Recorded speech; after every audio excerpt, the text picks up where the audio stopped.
Hello friends, आज के इस वीडियो में डीएलएड के एंट्रेंस एग्जाम में 2023, 24 और 25 में प्रीवियस ईयर पूछे गए एसएसटी के मोस्ट इंपॉर्टेंट जो बार बार रिपीट हुए आपके एग्जाम में 45 क्वेश्चंस करने वाले हैं। अगर आप आज के इस टेस्ट में 35 क्वेश्चंस का आंसर सही करते हैं तो आज के इस टेस्ट में आप पास माने जाएंगे।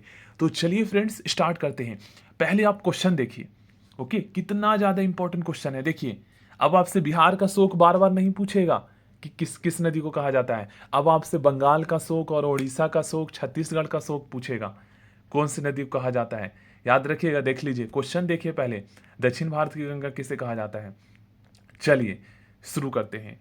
पहला क्वेश्चन, मिट्टी का अध्ययन क्या कहलाता है। ये तो बहुत आसान है दोस्तों, पेडोलॉजी। चट्टानों का अध्ययन क्या कहलाता है, पेट्रोलॉजी। ओके। पुरानी जलोढ़ मिट्टी को क्या कहा जाता है दोस्तों। नवीन जो जलोढ़ मिट्टी होता है उसे तो हम खादर कहते हैं, लेकिन जो पुरानी जलोढ़ मिट्टी है इसे वांगर कहते हैं। ओके। सौंपेन कहाँ की मूल जनजाति है। ये दोस्तों निकोबार द्वीप का जो है मूल जनजाति है। भारत का जो अंडमान निकोबार द्वीप समूह जो है उसका मूल जनजाति है सौंपेन, याद रखिएगा। ओंग जनजाति का निवास स्थान कहाँ पर स्थित है, तो यह है छोटा अंडमान। झीलों का अध्ययन क्या कहलाता है। देखिए, पहले एलिमिनेशन विधि से इसको हम हटाते हैं। पेट्रोलॉजी, चट्टानों का अध्ययन। पेडोलॉजी, पेडोलॉजी में किसका अध्ययन होता है। देखिए, अभी हमने पढ़ा पेडोलॉजी में मिट्टी का अध्ययन होता है। ओके फ्रेंड्स, तो ये तो हमें पता चल गया, दोनों को एलिमिनेट कर देंगे यहाँ पर, तो जो बचेगा लिम्नोलॉजी, ये हमारा झीलों का अध्ययन हो जाएगा। ओके। कावेरी जल विवाद किन दो राज्यों के बीच है। दोस्तों, कावेरी नदी आपको पता है कहाँ से बहती है। कावेरी नदी जो है ये कर्नाटक से बहती है। तो ये दोस्तों कर्नाटक एवं तमिलनाडु राज्यों के बीच है, ठीक ना, याद रखिएगा। धुआंधार जलप्रपात, दोस्तों 3-4 शिफ्ट में ये क्वेश्चन लगातार पूछे गए हैं। धुआंधार जलप्रपात जो है ये दोस्तों किस नदी पर है, नर्मदा नदी पर स्थित है, याद रखिएगा। देख लीजिए फ्रेंड्स, एक बार मैं आपको टॉपिक बता देता हूं, ज्योग्राफी में कौन कौन से टॉपिक्स आपके एग्जाम में क्वेश्चंस पूछे जाते हैं। देखिए, आपसे जो है झील से एक क्वेश्चन पूछेंगे, जलप्रपात, नदियां, खनिज संसाधन, इसके उत्पादक, खदान, राष्ट्रीय उद्यान, वन्य जीव अभयारण्य, कृषि, उसके फसल के प्रकार जैसे। उसके बाद फ्रेंड्स आपके मिट्टी के प्रकार से क्वेश्चन पूछेंगे, ऊर्जा संसाधन, नवीकरणीय, अनवीकरणीय, परंपरागत, गैर परंपरागत स्रोत, इनसे क्वेश्चन पूछेंगे। जलप्रपात दर्रा से तो आता ही है क्वेश्चन, नदियों से। ओके। कावेरी नदी का उद्गम, अभी मैंने आपको बताया ये कर्नाटक से होता है, लेकिन कहाँ से, तो कर्नाटक के जो है ब्राह्मगिरी पहाड़ी से निकलती है। ओके, कावेरी नदी। Next question, most important, Shiva Samudram जलप्रपात वाटरफॉल किस राज्य में है। दोस्तों, शिव समुद्रम जलप्रपात कर्नाटक राज्य में है। ओके, शिव समुद्रम जलप्रपात किस राज्य में है, तो ये है कर्नाटक राज्य में। हाँ, और अगर आपसे ये पूछे कि शिव समुद्रम जलप्रपात किस नदी पर है, तो आपको बता देना है कावेरी नदी पर। कर्नाटक से ही निकलता है कावेरी नदी, ठीक ना, और शिव समुद्रम जलप्रपात भी कर्नाटक में है। शिव समुद्रम जलप्रपात किस नदी पर है, क्वेश्चन आ ही गया। देखिए, मैं देखा नहीं हूँ, क्वेश्चन यहाँ पर पूछ लिया गया है किस नदी पर है, तो कावेरी नदी पर, कर्नाटक में। दक्षिण गंगा या वृद्ध गंगा कहलाती है कौन सी नदी, तो ये हो जाएगा गोदावरी नदी। ओके। और अगर आपसे पूछ लिया जाए कि दक्षिण भारत की सबसे लंबी नदी कौन सी है या प्रायद्वीपीय भारत की, तो दक्षिण भारत को ही प्रायद्वीपीय भारत कहते हैं, तो गोदावरी ही है सबसे लंबी नदी दक्षिण भारत की। असम का शोक किस नदी को कहा जाता है। भाई साहब देखिए, मतलब काफी ज्यादा बाढ़ लाती है ये नदी, इसलिए शोक कहते हैं। तो यह है ब्रह्मपुत्र नदी, क्योंकि असम से ही तो बहता है। ओके। और अगर आपसे छत्तीसगढ़ का शोक पूछ लिया जाए, सॉरी उड़ीसा का, छत्तीसगढ़ का, सॉरी, अगर आपसे फ्रेंड्स ये ओडिशा का शोक पूछा जाए किस नदी को कहा जाता है, तो आपको बताना है ओडिशा का शोक जो है ये महानदी को कहा जाता है। बिहार का शोक कोसी को, और पश्चिम ये बंगाल का शोक दामोदर नदी को। भारत की जलवायु किस प्रकार की है। भारत की जलवायु उष्णकटिबंधीय मानसूनी है, उष्णकटिबंधीय मानसूनी है। देखिए देखिए, रेगुर मिट्टी के नाम से जाना जाता है। मैं पूछा हूं ना 2-3 दिन पहले, आप मिला लीजिएगा, 2023-24 में आया है। काली मिट्टी को रेगुर मिट्टी के नाम से जाना जाता है। ओके। काली मिट्टी सबसे सर्वोत्तम होता है कपास की खेती के लिए। आगे बढ़ते हैं, हमारा हो गया 15 क्वेश्चन, 16 पर आते हैं। गुजरात की जीवन रेखा कहलाती है, गुजरात की जीवन रेखा दोस्तों नर्मदा नदी को नर्मदा नदी कहलाती है। चिल्का किस प्रकार की झील है? अब यहाँ पर आप लोग फंसोगे। देखो 3-4 दिन पहले मैंने आपको लैगून लैगून उसके बाद ये लैगून झील, गोखुर झील, तटीय झील के बारे में पढ़ाया था। ओके, याद कीजिए।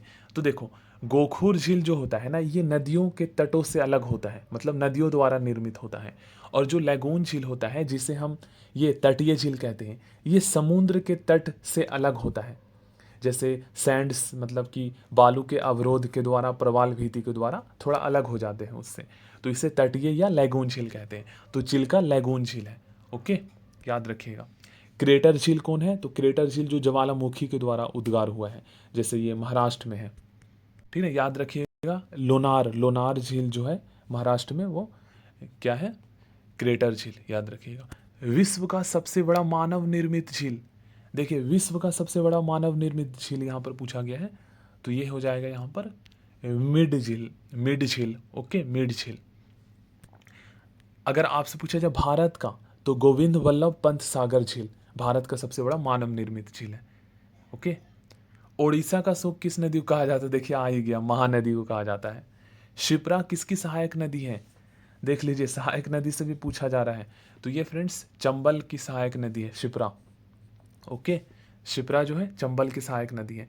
चाय की खेती के लिए देख लीजिए, मैं आपसे क्वेश्चन करवाया हूँ, चाय की खेती पूछ लिया जाए, कॉफ़ी की खेती पूछ लिया जाए, या काजू की खेती पूछ लिया जाए, तो लेटराइट मृदा आपको बताना है, मिट्टी। ओके, अंडमान निकोबार की सबसे ऊंची चोटी, ओ भाई साहब, ये है सैडल पीक। सैडल पीक जो है ये अंडमान निकोबार द्वीप समूह की सबसे ऊंची चोटी है। दक्षिण भारत की गंगा, वही आपका गोदावरी हो जाएगा। आगे बढ़ते हैं, सॉरी गोदावरी ही होगा। ओके, सर्वाधिक सीधी बहने वाली नदी कौन सी है? तो ये है फ्रेंड्स नर्मदा नदी, सर्वाधिक सीधी बहने वाली नदी। क्वेश्चन नंबर हमारा हो जाएगा यहाँ पर 25। लाल मिट्टी में किसकी अधिकता होती है? भाई आयरन ऑक्साइड की अधिकता होती है, जाहिर सी बात है। माजुली नदी द्वीप किस नदी पर स्थित है? देखिए अगर आपसे पूछा जाए कि विश्व की सबसे बड़ी नदी द्वीप, देखिए नदी द्वीप अगर पूछा जाए तो वह माजुली है, जो कि भारत में ही स्थित है। विश्व की सबसे बड़ी नदी द्वीप पूछा जाए, मतलब नदी के द्वारा जो द्वीप बना है, तो यह है माजुली, जो कि फ्रेंड्स ब्रह्मपुत्र नदी पर स्थित है। मतलब आपको पता है द्वीप क्या होता है? जो चारों तरफ से समुद्र से घिरा हो। और नदी द्वीप क्या होता है? जो नदी के चारों तरफ से घिरा हो, बीचों बीच में वह द्वीप बना हो छोटा सा। तो ये सबसे बड़ा है ब्रह्मपुत्र नदी पर स्थित है, उसके बीच में। पश्चिम की ओर बहने वाली नदी कौन सी है? देखिए नर्मदा, माही, तापी, ये नदी जो है पश्चिम की ओर बहने वाली है, तो ए और बी हो जाएगा। नर्मदा, माही, तापी, लूनी, बनास, ये सारे पश्चिम की ओर बहती है। ओके, लक्षद्वीप का निर्माण हुआ है। लक्षद्वीप का निर्माण कैसे हुआ है? तो यहाँ करेक्ट आंसर हो जाएगा प्रवाल भीति से।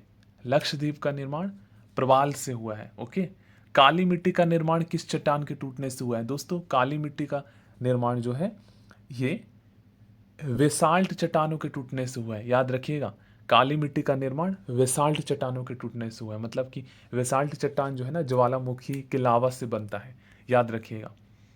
क्वेश्चन पूछ लेते हैं कि वेसाल्ट चट्टान का निर्माण कैसे हुआ है? तो ये पृथ्वी से निकलने वाले ज्वालामुखी लावा के द्वारा हुआ है, तेजी से जब ये ठंडा होते हैं तो।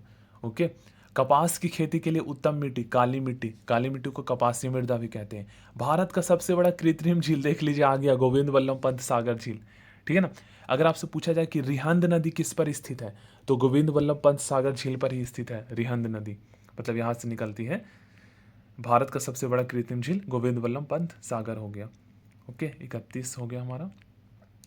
32 करते हैं। पंबन द्वीप किसके मध्य स्थित है? दोस्तों पंबन द्वीप जो है ये भारत और श्रीलंका के बीच स्थित है। किस द्वीप का नाम बदलकर अब्दुल कलाम द्वीप कर दिया गया है? तो ये व्हेलर द्वीप का नाम बदलकर। तमिलनाडु के तटों या कोरोमंडल तट पर जाड़े के दिनों में वर्षा किस मानसून के कारण होता है? दोस्तों ये जो है ना लौटती हुई मानसून के कारण होता है। याद रखिएगा, देखिए भारत में अगर आपसे पूछा जाए कि सबसे अधिक वर्षा किस मानसून से होता है, तो ये होता है, आपको बताना है 70 से 80% भारत में जो वर्षा है ये दक्षिण पश्चिम मानसून से होता है। ओके, जून जुलाई में दक्षिण पश्चिम मानसून से। लेकिन अगर आपसे पूछा जाए कि भारत में ये तमिलनाडु के तटों पर या कोरोमंडल तट पर वर्षा किस मानसून से होता है, तो लौटती हुई मानसून, जिसे उत्तर पूर्वी मानसून भी कहते हैं। ओके, ये बीपीएससी तक के टीचर के एग्जाम में पूछा जा चुका है। भारत में अधिकांश वर्षा होती है, देख लीजिए, दक्षिण पश्चिम मानसून से, लेकिन तमिलनाडु में लौटती हुई मानसून या उत्तर पूर्वी मानसून से होती है। लक्षद्वीप के लोग कौन सी भाषा बोलते हैं? दोस्तों, लक्षद्वीप के लोग जो है ये मलयालम बोलते हैं। नवीन जलोढ़ मिट्टी को आपको पता है फ्रेंड्स, खादर कहा जाता है। ओके, ये धान की खेती के लिए उपयुक्त होता है। दक्षिण भारत की सबसे लंबी नदी कौन सी है? देख लीजिए, दक्षिण भारत की सबसे लंबी नदी यहाँ पर हो जाएगा हमारा गोदावरी।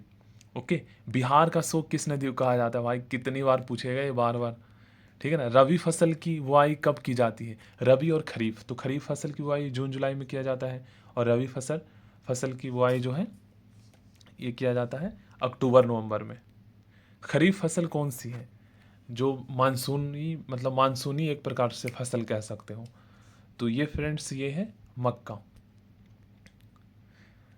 लक्षद्वीप में द्वीपों की कुल संख्या कितनी है? लक्षद्वीप में द्वीपों की कुल संख्या जो है 36 है। ओके, 36 है। और अगर आपसे पूछ लिया जाए अंडमान निकोबार द्वीप समूह में, तो 572। मतलब ट्रिक क्या है, लक्षद्वीप में 36, तो 36 को डबल कर दोगे तो 72 हो जाएगा, 5 लगा दो, तो अंडमान निकोबार द्वीप समूह में 572। आगे बढ़ते हैं।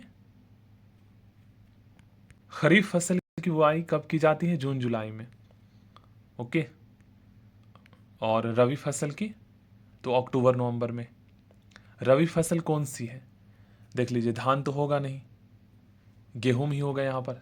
ओके, धान, बाजरा, गन्ना, मक्का, ये सारे खरीफ में आ जाएगा। धान, बाजरा, गन्ना, मक्का ये खरीफ में आ जाएगा।